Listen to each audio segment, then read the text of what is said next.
l'Europe, tu parlais de sortir de, enfin plutôt de l'Union Européenne, de l'euro, de l'OTAN, c'est très bien. J'aimerais moi savoir ce que vous pensez de la question de la création monétaire, parce que sortir de l'euro, avoir le franc, mais un franc qui soit imprimé par des banques privées, et que la Banque de France emprunterait, comme on a aujourd'hui avec la Banque Centrale Européenne, ça ne servira à rien. Donc la vraie question, c'est est-ce qu'on peut aujourd'hui en France remettre ce qu'on avait à la Libération, en 1945, la loi 45-15, qui permettait à la Banque de France de créer l'argent pour patronner, pour aménager le territoire, l'équiper, en hôpitaux, en transport, en école, en laboratoire. Voilà, c'est la loi 45-15. C'est pourquoi je voudrais vous interroger. Est-ce que vous êtes prêt à défendre une conception du crédit productif public et de l'annulation pure et simple d'une dette qui est idioteuse? Merci. Bravo! Alors, je répondrai de façon un petit peu évasive sur le sujet, parce qu'on a déjà beaucoup répondu. Je préférerais qu'il y ait Vincent Brousseau qui soit là pour vous répondre, puisqu'il aura sur moi l'autorité naturelle d'un banquier central qu'a travaillé à la Banque Centrale Européenne. Dans le programme que nous allons présenter, que j'ai présenté, il y a l'idée de réattribuer à la Banque de France son pouvoir de pression monétaire pour filtrer pour éponger certains déficits. Cependant, il y a beaucoup de choses inexactes qui circulent sur Internet sur cette question, où les gens confondent la création monétaire, qui est une création de monnaie instantanée par les banques, avec la création de monnaie banque centrale, de ce qu'on appelle la base monétaire, ce qui est tout autre chose. Or, les banques privées ne peuvent pas créer de base monétaire. Si la banque de France crée de la monnaie pour répondre au déficit, elle peut le faire, bien entendu, mais on risque d'avoir des flux considérables, enfin un afflux considérable d'inflation, parce que ce qui est rare est cher, ce qui n'est pas rare n'est pas cher. Et donc, régler par la planche à billets le problème des déficits publics serait une idée qui mènerait très rapidement à une hyperinflation. On l'a déjà vu dans d'autres pays. Qu'est-ce qu'on fait aujourd'hui? Alors, attendez, je termine.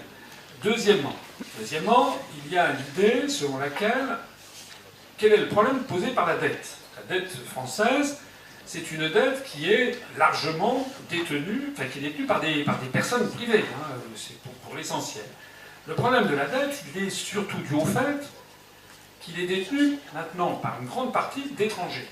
Et si la dette publique française est détenue par des étrangers, on perd notre souveraineté, notre indépendance nationale. En revanche, si la dette publique est détenue par des nationaux, c'est pas la même chose, ça n'a pas la même situation. Tout le monde se rappelle que nos grands-parents, nos arrière-grands-parents, nos arrière-arrière-grands-parents, ça dépend de l'âge que vous avez, avaient des bons du Trésor. C'était quoi les bons du Trésor? C'était lorsque l'État faisait un déficit public, l'État émettait des bons du Trésor qui permettaient de remédier à ces déficits. Et c'était détenu par des nationaux. On a eu ainsi des gens qui se sont fait spolier parce qu'ils avaient des taux d'intérêt parfois de 2 ou 3%, et puis après, dans les années 70, il y a eu des taux d'inflation à 14-15%. On a parlé d'euthanasie des rentiers.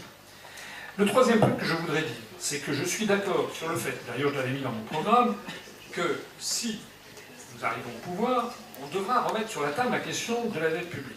Déjà savoir d'où elle est originaire, quelles en sont les causes, les conséquences, voir si effectivement vous avez évoqué le concept de dette odieuse, qui est un concept juridico-monétaire qui existe, voir si l'on peut renégocier avec les banques, mais c'est pas contrairement à ce que vous croyez penser, il y a des gens qui détiennent la dette publique française. C'est pas une création qui a été faite purement par des banques privées. Il y a eu, moi j'ai travaillé dans une banque, une banque quand elle accordait des prêts, il y a un service recettes, un service ressources. Les banques, elles émettent des emprunts sur les marchés monétaires, elles se fournissent sur le marché monétaire, elles font de l'intermédiation bancaire. En revanche, ce qui est vrai, c'est de savoir si on peut renégocier avec les banques des moratoires. Il y a quand même eu des moratoires sur la base, c'est pas rien. Il y a quand même eu, je ne sais plus, 100 ou 150 milliards d'euros de créances qui ont été abandonnées. Savoir si on peut effectivement remettre en cause certains remboursements. Mais évidemment, il faut voir qu'il ne faut pas faire du yaka faucon. Il faut voir que les choses sont compliquées. Imaginez par exemple que la France fasse ce qu'elle a fait, je crois, sous Napoléon, mais c'était une autre époque, au début du XIXe siècle, c'est-à-dire fasse défaut.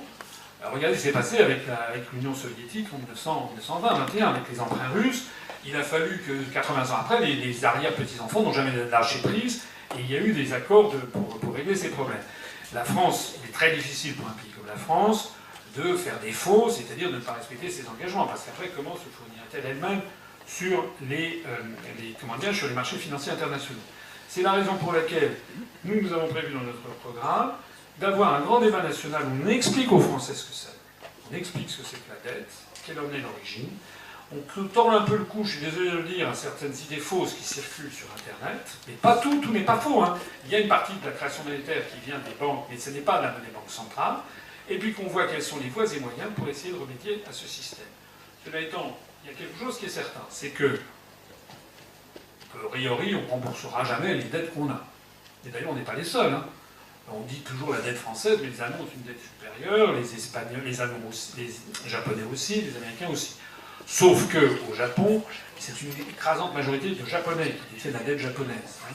Donc ce qui serait certainement une source de sécurité pour la France, ce serait progressivement de faire en sorte, d'abord de renégocier certainement des échéanciers, voire un moratoire, voire des annulations de dettes, avec un certain nombre de créanciers. En les menaçant peut-être, je ne sais pas, il faudra voir dans le détail les voies et moyens. Deuxièmement, réattribuer un petit peu, faire un petit peu ce que vous dites, peut-être à la marge, que la Banque de France puisse reprendre, puisse faire un peu de création monétaire. L'avantage qu'il y aurait, si on en fait un petit peu, c'est pas seulement, ça serait un petit peu pour couvrir le déficit, mais très très peu, mais en revanche, pour relancer un peu l'inflation, parce qu'il n'y a pas assez d'inflation. En fait, toutes les grandes dettes des États, je suis désolé de dire ce que je vais dire, c'est malheureusement la vérité, toutes les grandes dettes de tous les États à travers l'histoire, comment ça s'est réglé? Ça s'est réglé soit par un défaut de paiement, avec toutes les conséquences ultérieures, soit par de l'hyperinflation, parce que si vous avez de l'hyperinflation et des taux d'intérêt qui sont fixes, ben en l'espace de, si vous avez des taux d'inflation à 1000%, en l'espace de 3-4 ans, la dette elle a disparu. Hein. Alors sans aller jusqu'à une hyperinflation à la zimbabwéenne ou à l'Allemagne 1923, si vous avez une inflation à 10-15%, rapidement le service de la dette décroît. Et la troisième chose, c'est une guerre. Il y a les jubilés dans la tradition judaïque. On annule la dette.